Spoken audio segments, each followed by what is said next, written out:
La Guerra Fría, técnicamente, muchos piensan que empezó despuesito de la Guerra Mundial, pero la verdad es que no empezó despuesito de la Guerra Mundial, sino ya durante, al final de la Guerra Mundial, ya se ha habido entre los helados mucha desconfianza.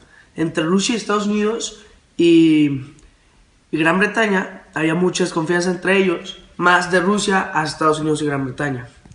Cuando se acabó, Estados Unidos puso, junto con los demás aliados, un nuevo orden europeo. En ese mismo nuevo orden puso unas cosas donde los rusos no les gustó, ¿no? Los rusos tenían otros ideales, los Estados Unidos tenían otros y siempre hubo como un choque. Y luego al final de esto, los rusos empezó como a ganar más poder, más poder. Como los dos ganaron la guerra, técnicamente había una lucha de poder entre ellos, ¿no?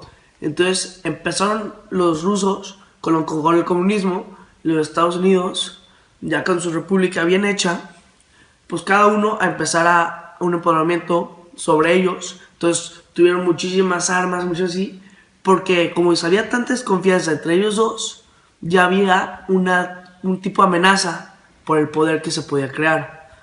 Entonces así fueron los antecedentes de la Guerra Fría.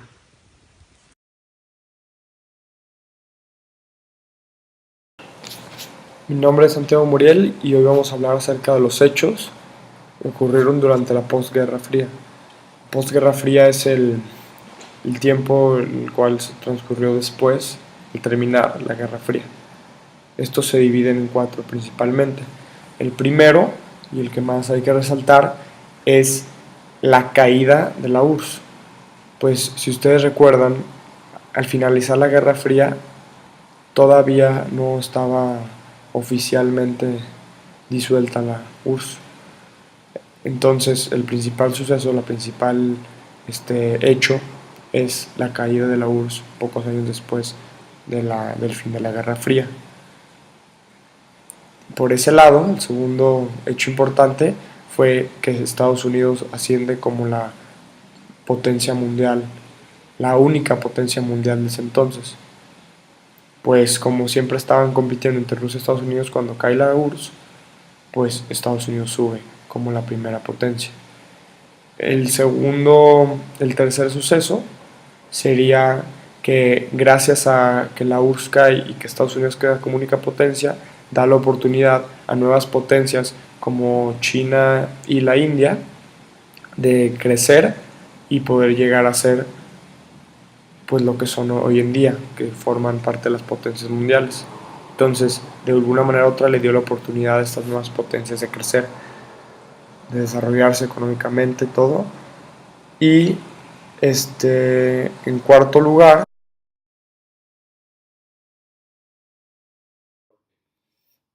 Hola, yo soy Santiago Fonseca y ahorita voy a hablar sobre lo que es la posguerra. Mi parte van a venir siendo los efectos. Bueno, pues ¿qué fue la posguerra? Fue después de la Guerra Fría, no el final, todavía más después, cuando ya se dio por definitivo que Estados Unidos era más fuerte que Rusia. Pues lo que pasó fue que Estados Unidos empezó a hacer lo que así empezó a hacer antes, desde antes. Empezó a financiar países, les prestaba dinero con el simple punto de que los países después pudieran apoyarlos en sus causas y todo. En especial tengo varios ejemplos de países africanos que con el tiempo crecieron. Como Estados Unidos les daba dinero, iban creciendo y se iban sustentando ellos solos. Y bueno, sabemos que África en sí es un país muy rico en mucha materia prima, ya viene siendo petróleo, oro, plata y muchos minerales. Y Estados Unidos, a la hora de darles este dinero, les daba poder al mismo tiempo. Como un ejemplo, Afganistán. Afganistán era un país que no tenía ni punto y coma en el mundo. Y cuando Estados Unidos lo empezó a apoyar, empezó a crecer y creció de una manera que después de un tiempo ya no quiso seguir a las reglas que Estados Unidos le decía. Se sintieron muy poderosos y hicieron sus propias cosas. Entonces les salió muy mal a Estados Unidos, les salió el tiro por la culata, como quien dice. y fue cuando empieza, como quien dice, la guerra de Afganistán y todo eso. Esto fue lo que causó, cuando Estados Unidos empieza a ser más fuerte, empieza a financiar a más países. En especial en el caso de Afganistán, Estados Unidos les dice que no invadan otros países, que no se metan, que no conquisten, y a ellos no les importa. Ellos pensaban en su poder, en su crecimiento, y lo hacen. ¿Qué hace? Estados Unidos se pone en su contra, les dice que no, que no, que no, que no. Dicen, ¿sabes qué? Hasta aquí llegó, y se van contra ellos. Los empiezan a frenar, los empiezan a parar, y empezó una pequeña guerra, bueno, ni tan pequeña. Y así pasó con otros países, con varios casos, la verdad. Y pues estos fueron los hechos que ocasionaron la posguerra. Muchísimas gracias.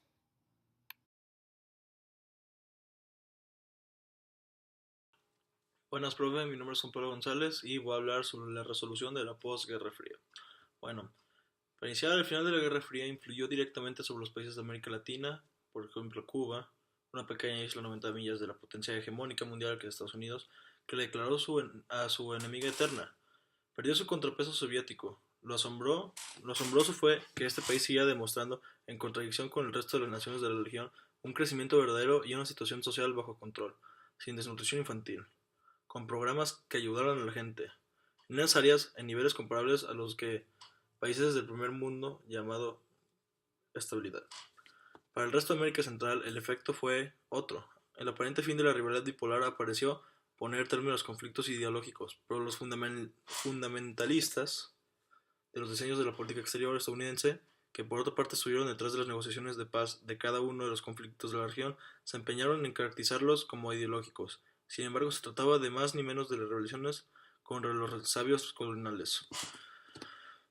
Contra las dictaduras entornizadas y sostenidas por los Estados Unidos, contra la miseria que abarcaba las mayores centroamericanas. Esas fueron las causas de los levantamientos tanto en Guatemala como El Salvador, con historias de lucha de más de 30 años sobre la pacificación, sin soluciones reales. En los 80, lo mismo sucedió en Nicaragua, desde la década de los 30, cuando se inició la guerra liderada por Augusto César Sandino, que terminó con un triunfo del Frente Sandinista de la Liberación Nacional en 1979, hasta toda la guerra encubierta y abierta de Estados Unidos contra este país, que acabó involucrado a toda la subregión. El fin de las contiendas de América Central, con la intervención de los Estados Unidos, fue en realidad una falsa pacificación, a la medida que no se solucionó las causas profundas de los conflictos que al comenzar el siglo XXI se agravaron aún más. El huracán neoliberal agudizará la miseria, las injusticias, la independización y la militarización en el 2004. América Central dio paso hacia el vacío cuando sus gobernantes firmaron sin consulta previa a sus pueblos el Tratado de Libre Comercio de Centroamérica, el CAFTA, con los Estados Unidos. Gracias a todo esto se logró los tratados, la paz, que en realidad no ha sido una paz que prospera entre Rusia y Estados Unidos, sino que todavía hay piques, como podemos ver. Muchas gracias.